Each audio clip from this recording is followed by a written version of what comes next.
Hello lettering friends, I'm Sarah from Ensign Insights, and as you've noticed by now, I am right-handed. I am asked every once in a while if you can still letter as a lefty.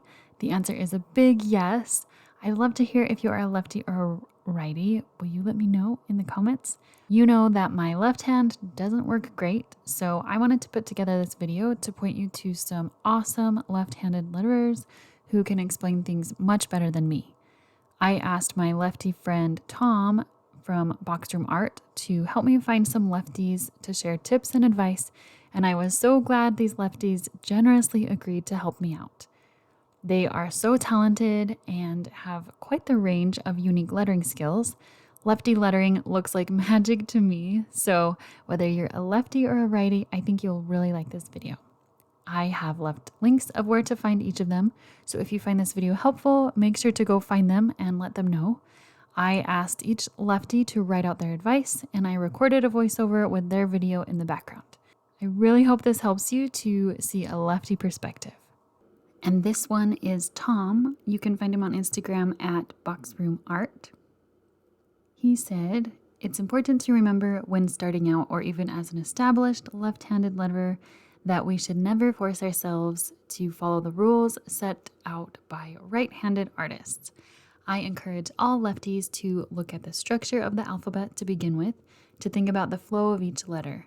The alphabet is designed to be written from left to right, for the pen to be dragged and not pushed. This is where most of our challenges as lefties originate from, as pushing a pen against the flow of a letter is very different to dragging it. We need to take a different approach. Writing from left to right with the paper straight on the desk won't work out for most of us. Think about the angle of your paper, the position of your hand, just try to find what feels right. That could mean working at a right angle away from yourself or a steep angle downwards. I think the most important thing any left-handed letterer needs to keep in mind is that there's no correct way. If it works for you, then you're good to go. If you want to work backwards, upside down, go for it. As long as you're having fun, that's what really matters." Thank you, Tom, for helping me with this video. Check him out on Instagram, and also he has an Etsy shop, and I will link that below. And this is from Jenny. You can find her on Instagram at Second Gen Letters. She said, "I always thought being left-handed prevented me from achieving beautiful lettering.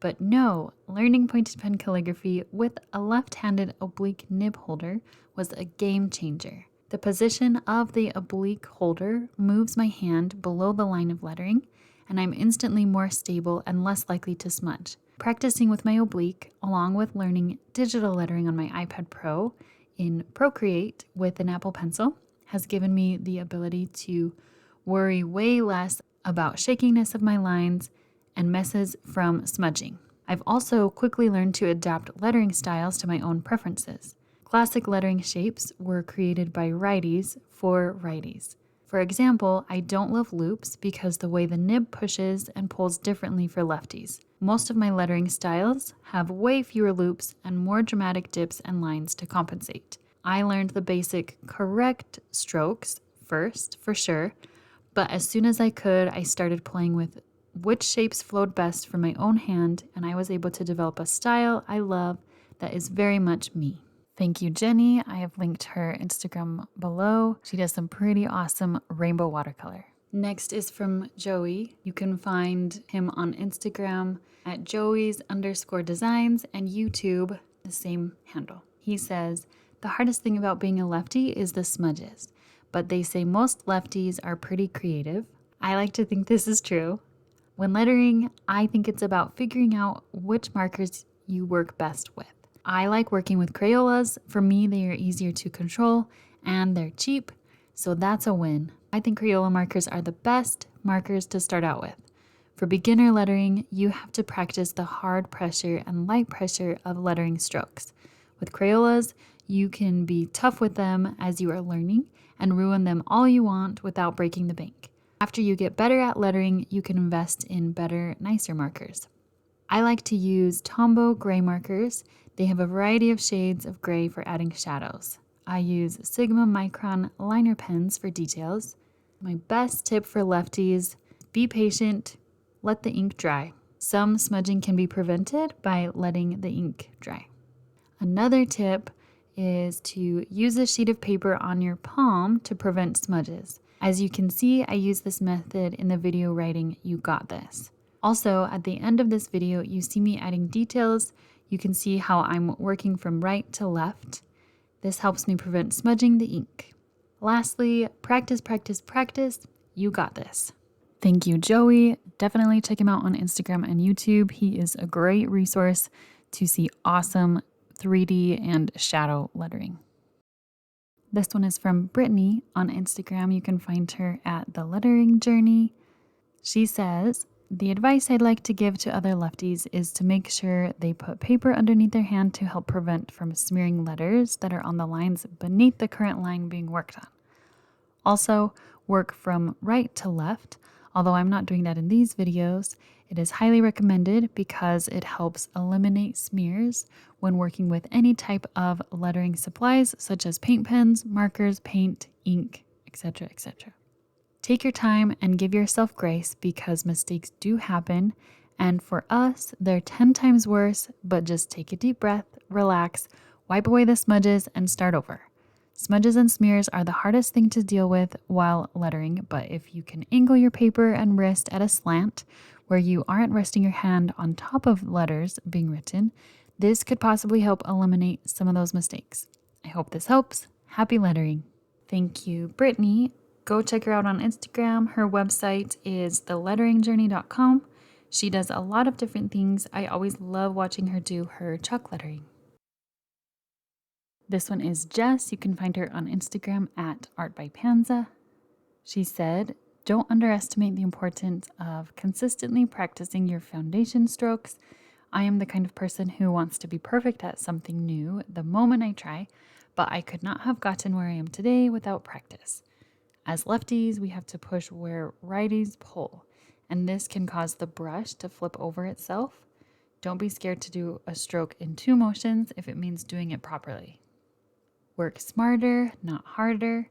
I always lightly sketch out my lettering pieces first. I paint over the sketch with a brush, but if I want a nice, thick brush stroke, I actually use a light gray Tombow brush pen first and then go in with a small brush and add the watercolor.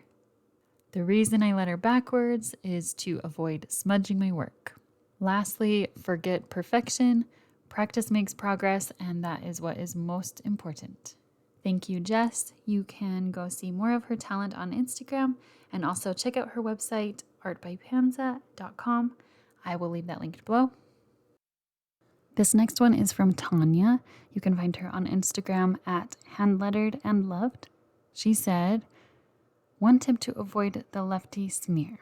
Try lifting your hand as you move across your writing and sort of hover over top instead of dragging your hand across what you've just written. You can also try resting your pinky on the paper above what you're drawing and hover the rest of your hand so you don't smear. The next tip is for slanting letters in the wrong direction or straight up and down. You can try to avoid this by move your elbow away from your body and let it be loose and free. This also causes you to slightly move your hand above your word when you write. This will change the position of your brush tip angle to the paper and set you up to make slanted strokes, which slant to the right instead of the left or up and down. Remember to go slow. This is super important in order to give the brush tip time to bounce back in preparation for the next stroke. Thank you, Tanya. She has a lot of great resources for beginners and a really thorough blog post for lefties. I will leave that linked below. This next one is from Jess. You can find her at the BPD Letterer on Instagram. She said, find a pen that works for you. When I started, I followed the trendy pens I saw on Instagram and ended up spending lots of money on pens that didn't work for me and frayed within 2 uses. So experiment with pens before investing in a whole set. Next, position your paper at an angle comfortable for you to letter. Usually having the paper straight makes it really hard for lefties to see what they're lettering and harder to control the pen as smoothly. And lastly, don't compare yourself to others. We all have different styles and we should embrace that. Don't judge your lettering against someone who's been doing it for years and years on Instagram. Go at your own pace and you will progress with time. Practice patience and kindness to yourself. If you mess something up because of the dreaded lefty smudge, take a breath, see if you can fix it, or start over. It's all a process. Thank you, Jess. Go check her out on Instagram. She does some really unique things. I love her tiny notebook videos. This next one is from Nicole. You can find her on Instagram at Nicole Calligraphy Co. And she actually explains in the video how to angle your paper. So I am going to leave in her voiceover so you can hear that. And then I'll be back with more of her tips. I just thought the way she explained it was so helpful, and especially how she explains the difference between pointed pen calligraphy and lettering with a brush pen. Also, she's a great resource to learn from if you're interested in doing wedding calligraphy. Hey Sarah, this is Nicole from Nicole Calligraphy. And so really what I do is I tilt it 90 degrees, sometimes a little bit more than 90 degrees. And so what that does with my left hand is when I'm writing, it points towards me this way. And so really what this does, it allows me to actually see the entire word that I'm writing as I go down. Whenever I use a brush pen, I still go at an angle.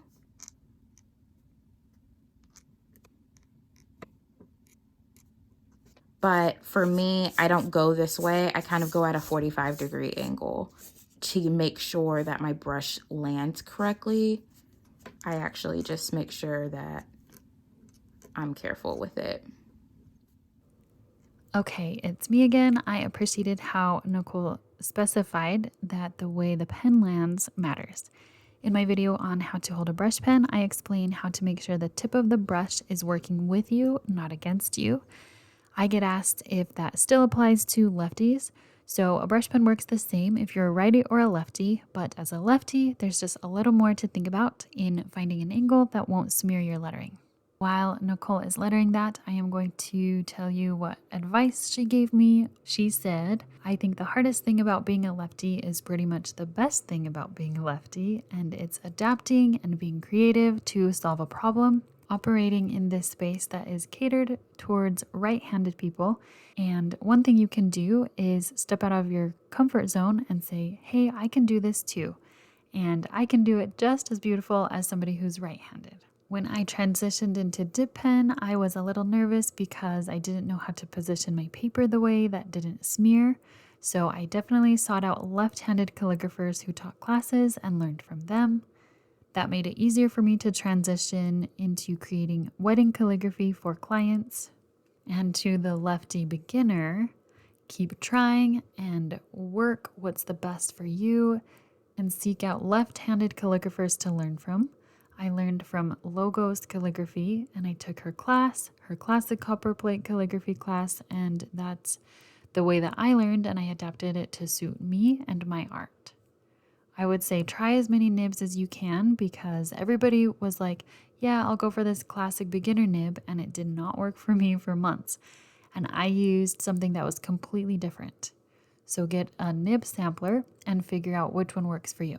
I love using an oblique pen and of course tilting my paper 90 degrees to see my entire word, as you can see in the video. My top tip would be just trust the process and practice. If you're not getting it right, then take a break. There is no deadline or anything when you're learning calligraphy, so take a break and come back to it. Just make sure that you come back to it and try again. Thank you, Nicole. That was so helpful. Go find her on Instagram, or you can check out her website, nicolecalligraphy.com. I will leave that below. There are so many more lefty letters. Here are just a few that I found through the lefty lettering hashtag, so definitely check them out. Comment below any other lefties that would be great to follow, and feel free to tag yourself if you are a lefty. So now my question is, which of these tips helped you the most? What are your top tips if you're a lefty? Do you feel a little more encouraged that you as a lefty can absolutely learn to letter? That is the goal. I want to thank you for watching this video and remind you that the way you create right now is exactly where you need to be. Thanks for subscribing to my channel. I will see you next time.